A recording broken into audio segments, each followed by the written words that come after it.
Bonjour ou bonsoir, ça dépend à quel moment vous regardez cette vidéo. Je voudrais vous parler aujourd'hui d'un sujet qui va peut-être vous surprendre. On s'apprête à vivre Pentecôte et j'aimerais vous parler d'alcool. En fait, si j'aborde ce sujet, si je voudrais essayer de voir avec vous tout ce que la Bible dit sur l'alcool, sur notre lien avec l'alcool, c'est pour plusieurs raisons. D'abord, j'ai repris contact avec une jeune femme qui est une amie et qui est sortie de l'alcoolisme il y a peu de temps. Et j'étais surpris d'apprendre ça et impressionné. Ensuite, je constate qu'il y a pas mal de jeunes de nos églises, donc nos jeunes ados et nos jeunes adultes, qui boivent beaucoup et qui ont un rapport à l'alcool qui m'interpelle et qui m'interroge.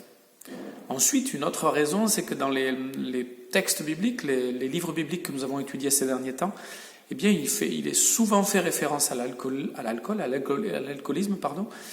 et au lien à l'alcool. On parle de sobriété, on parle de ne pas consommer trop de vin. On en parle lorsqu'on parle des anciens, de la qualité des anciens, mais aussi des fidèles des églises. Et puis, comme on s'apprête à fêter la venue de l'Esprit, je m'appuie évidemment sur ce passage de l'Épître de Paul aux Éphésiens, au chapitre 5, qui dit « Ne vous enivrez pas de vin, mais soyez remplis de l'Esprit ».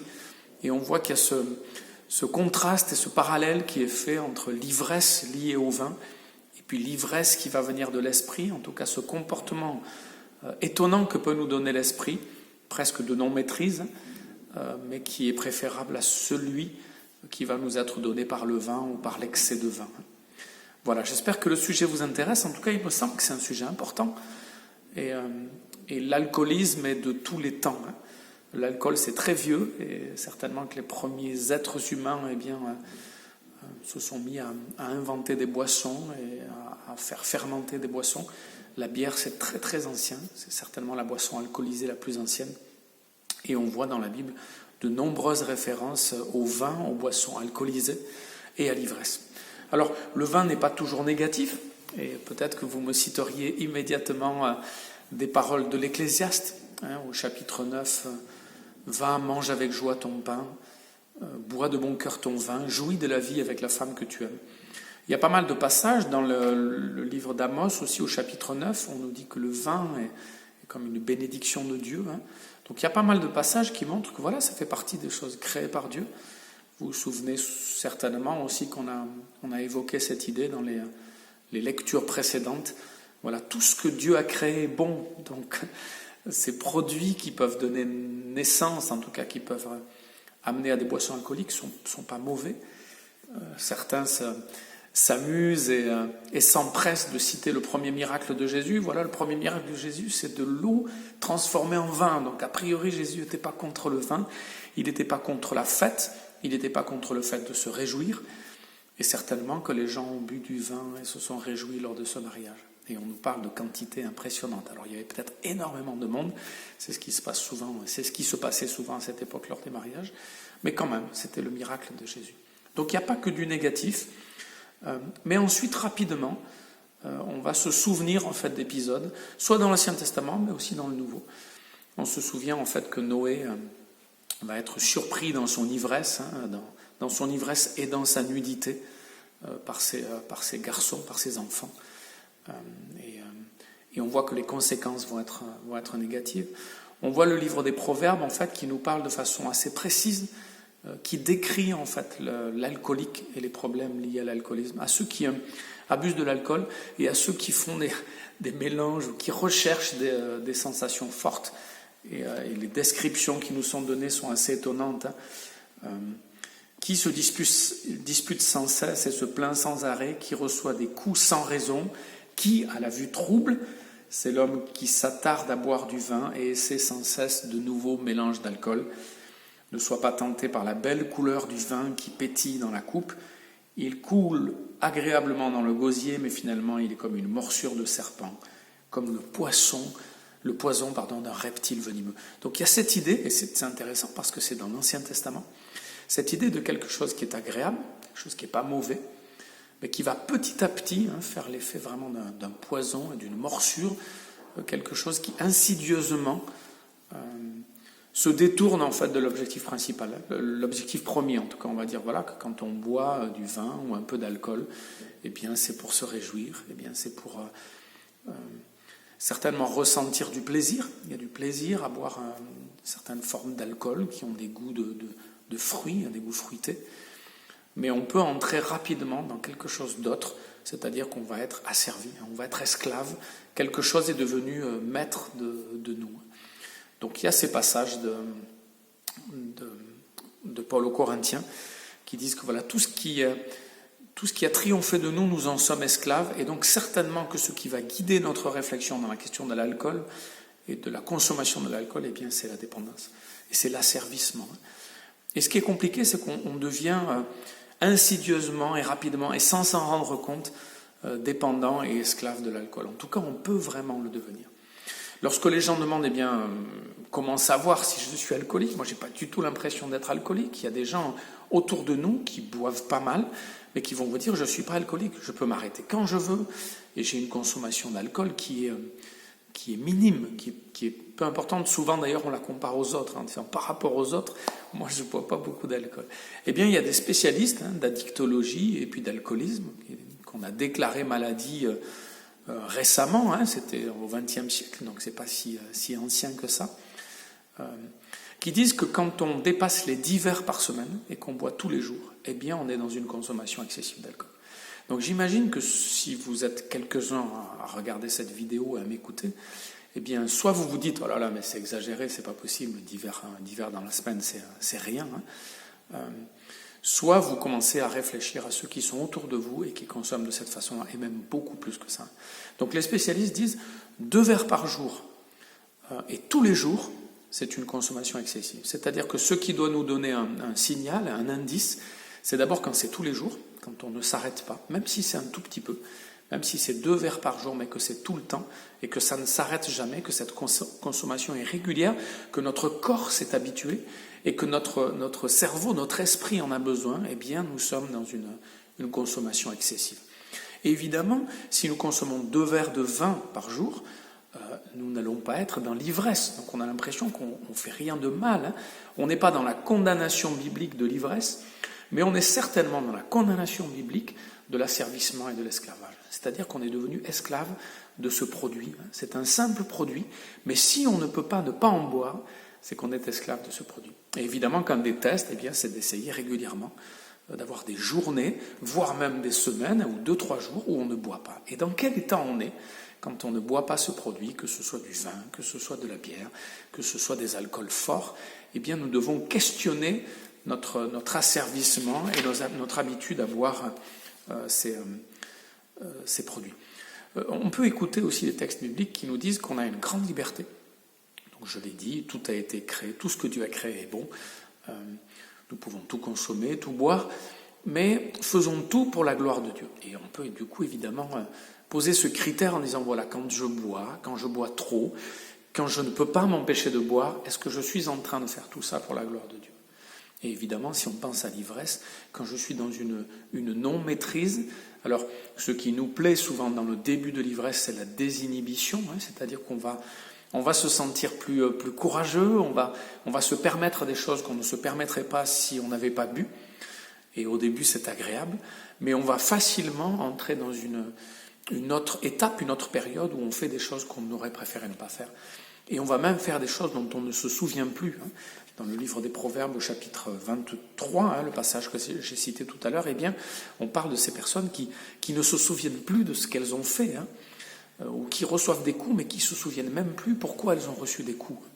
Voilà. Donc, quand on entre là-dedans, on est entré en fait dans quelque chose qui ne va pas être pour la gloire de Dieu, et qui parle aussi d'une non-maîtrise. C'est-à-dire que les textes bibliques nous présentent la maîtrise de soi comme un fruit de l'esprit, comme une conséquence de notre vie dans l'esprit. Si nous sommes remplis de l'esprit, eh bien nous sommes dans la maîtrise de notre comportement. Nous savons ce que nous faisons, et nous savons non seulement ce que nous ne devons pas faire, mais nous savons aussi comment ne pas le faire, c'est-à-dire ne pas être dans des situations, ne pas nous mettre dans des situations où nous n'allons plus être maîtres de nous-mêmes. Voilà. Alors, une fois qu'on a dit tout ça, une fois qu'on a cité ces textes bibliques qui nous appellent à la sagesse et qui nous demandent de ne pas être des personnes qui ont une consommation excessive d'alcool et qui nous demandent de ne pas être des personnes esclaves d'un produit ou d'un comportement. Alors on parle de l'alcool aujourd'hui, mais on pourrait évidemment parler d'autres drogues et puis d'autres habitudes qui nous asservissent. Je précise au passage d'ailleurs que si nous pensons que l'alcool c'est moins grave que d'autres drogues, eh bien écoutons et lisons ce que disent les spécialistes qui nous disent qu'en fait l'alcool est une vraie drogue, que la dépendance à l'alcool est aussi forte que la dépendance à la cocaïne, et que le problème de l'alcool c'est que c'est une drogue licite. En tout cas, on peut en acheter dans tous les magasins, dans tous les bars, il y a énormément de lieux où légalement on peut acheter de cette drogue-là. Il faut quand même se rappeler, puisqu'on peut penser à nos jeunes, au début de cette étude j'ai parlé de nos jeunes, il faut quand même se rappeler que normalement l'alcool est interdit aux moins de 18 ans. Combien de nos jeunes, dans nos églises même, ont bu ou boivent encore régulièrement de l'argent alors qu'ils ont 15, 16, 17, donc pas encore 18 ans. Il y a une règle légale, donc simplement pour respecter la loi, on devrait faire attention à cette règle-là. Et puis il y a une règle aussi spirituelle ou psychologique. On se dit, bon, si la loi dit 18 ans, c'est que vraiment il y a quelque chose d'important, il y a des excès qui sont possibles, il faut être un peu mature. Et si nos jeunes ne sont pas vraiment matures à 18 ans, ça veut dire qu'ils ont aussi besoin d'être accompagnés. Et je me dis qu'en tant que parents de jeunes chrétiens, on a une double responsabilité. D'abord, on doit poser des limites à nos jeunes. S'il y a des soirées qui sont organisées, qui ne sont pas organisées par eux, eh bien, il faut que nous puissions leur poser les bonnes questions, il faut que nous les aidions aussi à prendre les bonnes décisions. Il faut que dans ces soirées, s'il y a de l'alcool, qu'il n'y ait pas de jeunes de moins de 18 ans, ou bien qu'il y ait des adultes qui surveillent. S'il y a de l'alcool, qu'il y ait aussi des boissons qui ne soient pas alcoolisées, qui permettent de diminuer le taux d'alcoolisation. Il faut aussi qu'il y ait des choses à manger. Et il faut aussi qu'il y ait vraiment des gens qui surveillent, en fait, soit des plus âgés, soit des jeunes plus adultes, mais des gens qui vont surveiller la consommation des uns et des autres. On sait que ce qui est très courant dans les soirées de jeunes, en fait, c'est de boire rapidement de grandes quantités d'alcool pour être dans cette sensation d'ivresse. Et puis il y a l'effet de groupe, bien sûr. C'est comme un concours, et celui qui ne boit pas ou celui qui boit peu, eh bien, va être moqué ou ridiculisé, et parce qu'on est dans un groupe, et parce qu'il y a une ambiance et un esprit de compétition, eh bien, les jeunes, et nos jeunes chrétiens, peuvent se mettre à boire beaucoup et beaucoup trop, et à se retrouver dans des situations où ils vont être non seulement embarrassés, mais malheureux aussi de ce qu'ils ont fait, de ce qu'ils ont dit, de ce qu'ils ont vu, de ce qu'ils ont entendu. Donc nous devons les préparer, poser des règles, et puis nous devons aussi être un exemple. Combien de fois le comportement des adultes chrétiens dans l'Église n'est pas exemplaire concernant l'alcool. C'est-à-dire que et c'est une culture que nous avons en France, et il y a beaucoup d'autres pays en fait qui ont cette culture-là. Quand nous faisons la fête, quand nous sommes dans un rassemblement familial ou un rassemblement d'église, eh bien il y a de l'alcool. Une des premières choses que nous pourrions faire, c'est que l'alcool ne soit pas tout le temps là. C'est qu'il y ait des repas d'église ou des repas de fête sans alcool, de temps en temps. Et ça provoquerait évidemment des réactions. Quoi, il n'y a pas d'alcool, mais c'est la fête aujourd'hui. Et peut-être qu'on pourrait dire oui, de temps en temps, c'est important qu'il n'y en ait pas. Et on verrait déjà ceux qui ne peuvent pas, ceux qui vont dire ah non, là, il faut qu'on trouve un magasin ouvert, il faut, si c'est la fête, on va vraiment acheter de l'alcool, il faut qu'il y ait de l'alcool. C'est quand même un signe que quelque chose ne va pas. On peut tout à fait imaginer des fêtes, des repas, des soirées, des moments où il n'y a pas d'alcool. Et évidemment, en imaginer d'autres où il y a de l'alcool. Mais ça nous montrera déjà que nous avons un rôle de modèle à donner. Pour que l'alcool ne soit pas un problème chez beaucoup de personnes, et notamment chez nos jeunes, eh bien nous allons nous-mêmes nous poser des limites et avoir un comportement exemplaire. Et peut-être, donc c'est une proposition, si vous écoutez cette étude, et si vous réfléchissez avec moi, vous dites tiens, pourquoi pas, que nous ayons de temps en temps aussi des repas d'église, des repas de fête, des repas de famille, sans alcool. Pas tout le temps, il ne s'agit pas d'être légaliste, et il ne s'agit pas de dire on est meilleur parce qu'on ne boit pas d'alcool, mais de temps en temps. Il y a aussi des périodes où nous pouvons décider de ne plus boire d'alcool. Je me souviens d'une période où j'accompagnais un ami alcoolique, c'est-à-dire que cet ami avait reconnu, on va y venir dans quelques instants, il avait reconnu qu'il avait ce problème, et pour l'aider, pour m'associer à sa douleur et à son combat, eh bien j'ai dit à cet ami, comme toi, je vais m'engager à ne plus boire d'alcool. Et ça a duré, je crois, à peu près 2 ans. Donc pendant 2 ans, chaque fois qu'on me présentait de l'alcool, chaque fois qu'on me proposait de l'alcool, je disais non merci. Et quand on insistait, parce que je ne sais pas si vous avez remarqué ça, si vous ne buvez pas d'alcool, si vous refusez le vin qu'on vous offre, ou l'apéritif qu'on vous offre, ou le digestif qu'on vous offre, il y a des repas de chrétiens et des repas d'amis, où dans un repas, on va vous proposer un apéritif, ou plusieurs verres de vin, et un digestif, ou plusieurs. Et je ne dis pas que ce repas est absolument un repas de pécheurs, et que c'est une horreur, mais si régulièrement, et si tous nos repas de fête se passent de cette façon-là, il y a quand même un excès. Et quand vous refusez cet alcool-là, eh bien on vous pose plein de questions. Mais alors, on y en insiste, mais enfin, tu peux boire quand même quelque chose, qu'est-ce qu'il y a, tu ne bois pas, tu es abstinent. Et ça nous permet de dire, ça m'a permis de dire, en tout cas, voilà, j'accompagne quelqu'un qui est alcoolique, qui maintenant, après un sevrage, c'est-à-dire après s'être arrêté pendant une période, et en étant suivi par des médecins, de boire de l'alcool, et bien maintenant n'en boit plus du tout. Et il sait que s'il se remet à boire de l'alcool, eh bien il rebascule dans cette maladie terrible, en tout cas dans cette dépendance terrible. Je connais beaucoup de personnes qui sont maintenant abstinents et qui se reconnaissent comme alcooliques. Ils disent, voilà, moi je bois plus depuis 2 ans, 3 ans, 4 ans, 5 ans, mais je suis toujours alcoolique. On s'est moqué, il y a beaucoup de sketchs où on se moque des alcooliques anonymes. Il y a cette même réalité dans la Croix-Bleue. Vous savez peut-être que la Croix-Bleue, c'est une association qui a été créée par des chrétiens, par un pasteur, pour lutter contre l'alcoolisme, qui était un fléau phénoménal au XVIIIe et XIXe siècle, pas seulement en Angleterre et en France, mais dans beaucoup de pays. Et en disant, voilà, on va accompagner des gens dans l'abstinence et dans la prière, en aidant ces gens à reconnaître qu'ils ont besoin d'aide. Voilà. Et dans l'alcool, donc maintenant on passe à une autre étape. D'abord, il y a la prévention, il y a les règles qu'on peut poser, il y a l'exemple qu'on peut donner.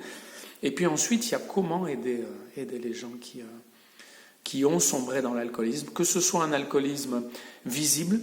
Vous connaissez tous des gens qui sentent régulièrement l'alcool, qui ont des attitudes qui nous montrent qu'ils ont un problème avec l'alcool. Souvent, on n'ose pas trop en parler, mais on constate et on se dit, bon, je pense que cette personne a des problèmes avec l'alcool. Mais il y a aussi beaucoup de gens en dehors de l'Église et dans l'Église, qui ont des problèmes d'alcool qui ne se voient pas, qui se verront peut-être un jour, ou qui peut-être ne se verront jamais. Mais ces problèmes d'alcool peuvent entraîner des problèmes de santé importants, et ces problèmes d'alcool peuvent entraîner aussi des problèmes de comportement importants, mais qui réussissent à être cachés pendant longtemps. Et j'ai un ami qui a réussi à cacher des problèmes d'alcool qui étaient importants pendant longtemps, qui était un musicien, qui jouait très bien, et puis à un moment où c'est devenu trop important, et sa pratique de la musique et son comportement avec les gens n'ont plus été normaux, et finalement ça a éclaboussé tout le monde, mais c'était latent, et je pense que beaucoup auraient pu s'en apercevoir avant, ou alors s'en sont aperçus, mais qu'il est difficile de convaincre quelqu'un qu'il est alcoolique et qu'il a un vrai problème avec l'alcool. Donc évidemment, la première chose, c'est de dire, bon ben voilà, quelqu'un qui boit plus de 2 verres par jour et qui boit tous les jours, il n'y a pas un jour de la semaine où il ne boit pas, eh bien c'est quelqu'un qui est déjà dans une forme d'alcoolique et de dépendance qui est importante. Donc on peut déjà dire ça, il y a des tests qui existent. Sur Internet, il y en a tout un tas. On peut aussi aller voir un médecin pour faire un point. Et des fois, aider quelqu'un à prendre conscience, c'est aussi lui dire peut-être fais un bilan de santé, un examen de sang, et quelqu'un qui boit quand même régulièrement, ça va se voir en fait dans ses analyses. Quelqu'un aussi qui boit et qui notoirement a des problèmes mais ne veut pas le reconnaître, eh bien il y a des petits accidents de la vie qui peuvent l'aider à prendre conscience que ce qu'il vit commence à avoir un impact sur sa santé et sur la vie des autres aussi. Un petit accident de voiture, des problèmes de sommeil, des problèmes d'impuissance sexuelle. Voilà, il y a des conséquences en fait qui peuvent être physiques, physiologiques, psychologiques, des problèmes de colère, des gens qui se mettent de plus en plus en colère et qui s'agacent de plus en plus vite. Ça peut être lié à cette consommation régulière d'alcool qui n'est pas très importante mais qui est régulière et qui commence à peser sur l'organisme et sur la psychologie des personnes. Donc aider quelqu'un à prendre conscience, c'est ça aussi, l'aider à faire un point, un bilan.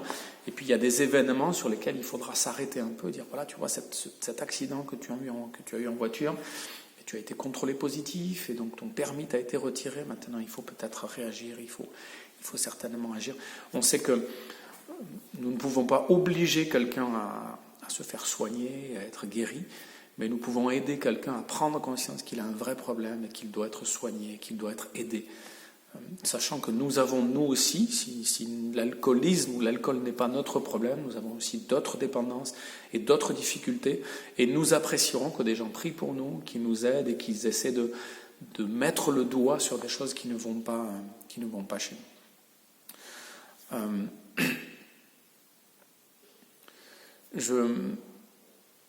Je vous parle avec le cœur et je suis un peu inquiet pour nos jeunes. Je vois beaucoup de jeunes de nos églises qui, dans leurs rencontres, soirées d'anniversaire ou rencontres entre jeunes, évidemment pas des rencontres d'église, mais organisées par des adultes, mais entre eux, eh bien, ont un comportement léger vis-à-vis de l'alcool. Et je constate aussi, et ce n'est pas un jugement que je porte, mais je suis quand même surpris, étonné, et je m'interroge, que de nombreux parents et de nombreux adultes, les adultes souvent de ces jeunes qui ont des comportements limites, eh bien, ont eux aussi une relation à l'alcool et à la boisson alcoolisée qui m'interroge et qui m'interpelle. J'ai l'impression qu'on ne peut pas faire un repas de fête, un repas de famille sans alcool. J'ai l'impression que l'alcool est quand même souvent présent, souvent là.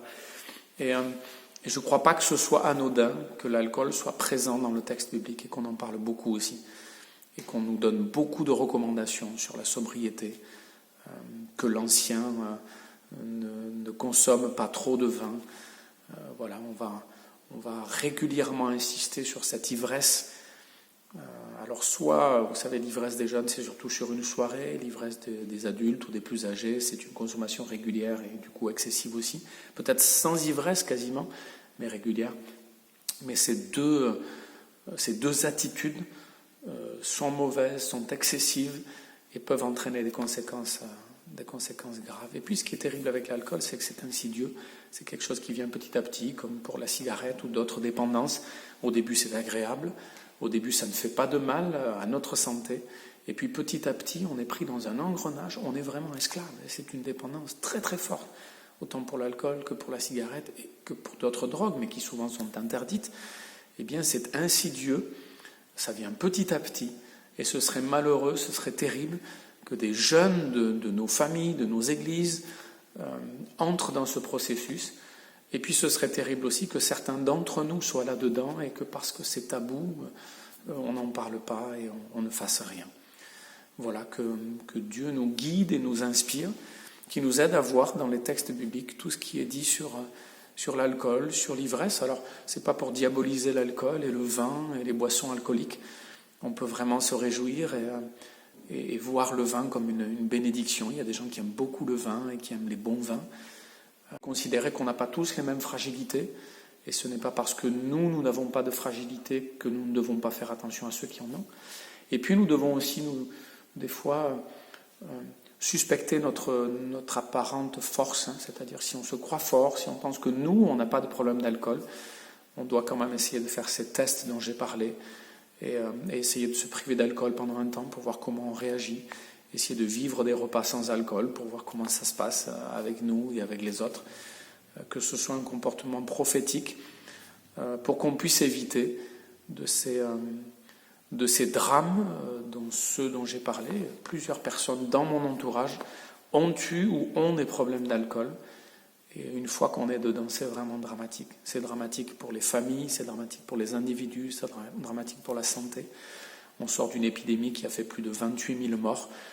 C'est à peu près le nombre de morts chaque année liés directement à l'alcool. Que ce soit des morts sur la route, que ce soit des morts parce que l'alcool a aggravé des problèmes de santé cardiaque, d'hypertension, de cancer, que ce soit des morts de coma éthylique, liés directement à la consommation excessive d'alcool. Voilà, il y a énormément de morts à cause de l'alcool. On en parlera un peu moins que ce qui s'est passé pendant cette période avec le coronavirus, mais ça reste un défi important. Et au moment où nous nous apprêtons à fêter Pentecôte, eh bien, que nous puissions être remplis de l'Esprit, que nous puissions tout faire pour que l'Esprit inonde nos vies, pour que Dieu travaille dans nos vies, que nous puissions lire la Bible, que nous puissions prier, que nous puissions être remplis du désir de grandir et que nous puissions mettre de côté, vraiment être vigilants par rapport à tout ce qui peut nous asservir, tout ce qui peut nous rendre esclaves, tout ce qui peut nous amener à avoir des comportements mauvais et des moments où nous ne nous maîtrisons plus et où nous faisons aussi du mal à notre corps qui est le temple du Saint-Esprit. Que Dieu guide nos pas. Peut-être que, et ce serait un grand plaisir, peut-être que cette vidéo pourrait vous pousser aussi à réagir, à donner votre avis, à témoigner, si vous voulez poster une vidéo pour témoigner, ou alors simplement m'envoyer un mail ou un texto en disant voilà, moi je suis prêt à parler aussi de ce que j'ai vécu, la façon dont je m'en suis sorti, ou alors la façon dont j'ai réalisé que j'avais un problème avec l'alcool, ou alors suite à cette vidéo, je me demande si j'ai pas un problème d'alcool, est-ce que je peux en parler avec quelqu'un, et est-ce que je peux faire un point pour que ma vie de chrétien ou de non-chrétien change, progresse et évolue. Que Dieu nous accompagne sur ce chemin. Et si nous n'avons pas de problème d'alcool, sachant que nous avons d'autres problèmes, d'autres dépendances, d'autres asservissements, et que nous sommes appelés à être libérés par l'Esprit et par l'obéissance à Dieu, de ces esclavages qui nous font du mal et qui souvent font du mal aussi à d'autres. Que Dieu vous bénisse et vous garde. Relisez peut-être ces textes dans le livre des Proverbes, au chapitre 23, dans l'épître de Paul aux Corinthiens au chapitre 6, et puis au chapitre 10. Il y a évidemment la lettre de Paul à Timothée, où Paul va dire à Timothée de boire un peu de vin, peut-être pour des problèmes de digestion qu'il avait, parce que boire un peu de vin, c'est pas un problème. Et puis peut-être qu'aussi à cette époque, boire de l'eau, c'était des fois un peu risqué, et qu'on préférait boire des boissons un peu qui avaient moins de défauts sanitaires en tout cas, mais qui avaient d'autres conséquences aussi négatives si on en buvait trop. Voilà, lisez ces textes. On se souvient évidemment qu'on nous invite à nous réjouir aussi dans le livre de l'Ecclésiaste, mais on va garder aussi dans notre esprit cette parole de Paul aux Éphésiens. Ne vous enivrez pas de vin, mais soyez remplis de l'Esprit, de cet Esprit de Dieu qui nous donnera la maîtrise de nous-mêmes et qui nous aidera à entrer dans la volonté de Dieu. Voilà, que Dieu vous bénisse et vous garde, et n'hésitez pas donc à témoigner ou à poser des questions ou à réagir après cette vidéo, par mail, par téléphone. Je serais vraiment très heureux que ça suscite un débat ou des réactions et que certains puissent peut-être changer leur comportement concernant l'alcool. Que Dieu vous bénisse et vous garde. À bientôt.